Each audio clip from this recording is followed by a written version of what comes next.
নদী ঘেরা বরিশালের মেহেন্দিগঞ্জ উপজেলা, চারপাশে তেঁতুলিয়া, কালাবদর, মাসকাটা ও মেঘনা। যুগের পর যুগ ধরেই এখানে চলছে ভাঙন।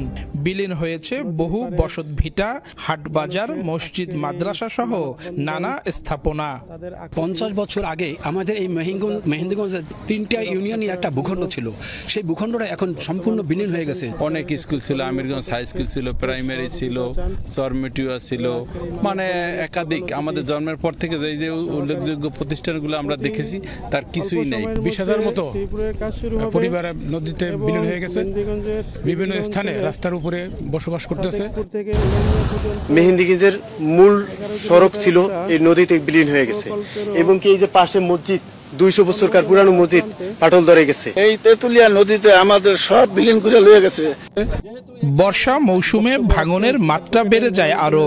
উপজেলার 16টি ইউনিয়নের মধ্যে সবচেয়ে বেশি ঝুঁকিতে সাদেকপুর, চর গোপালপুর, শ্রীপুর, জাঙ্গালিয়া ও আলিমাবাদ। ভিটেমাটি রক্ষার দাবিতে নানা কর্মসূচি পালন করছেন স্থানীয়রা। এই এলাকার মানুষের একটাই চাওয়া ছিল নদী ভাঙন রক্ষা। এই বিদ্যালয়টি নদীগর্ভে বিলীন হলে অত্র অঞ্চলে শিক্ষার্থীরা আর লেখাপড়ার সুযোগ পাবে না। নদী ভাঙনে এই বাজারটা বিলীন হয়ে যায়, তাহলে এতটা অঞ্চলে মানুষের ব্যবসা বাণিজ্য খুব কষ্ট। সরকারের কাছে অথবা পানি সম্পদ মন্ত্রণালয়, পানি উন্নয়ন বোর্ডের কাছে একটাই দাবি জানাই, আমাদের এই নদী ভাঙন প্রতিরোধ করে।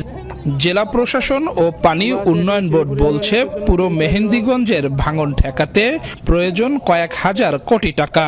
11.5 কিলোমিটার নদীর তীর সংরক্ষণে প্রায় 800 কোটি টাকার দুটি প্রকল্প অনুমোদনের অপেক্ষায় রয়েছে।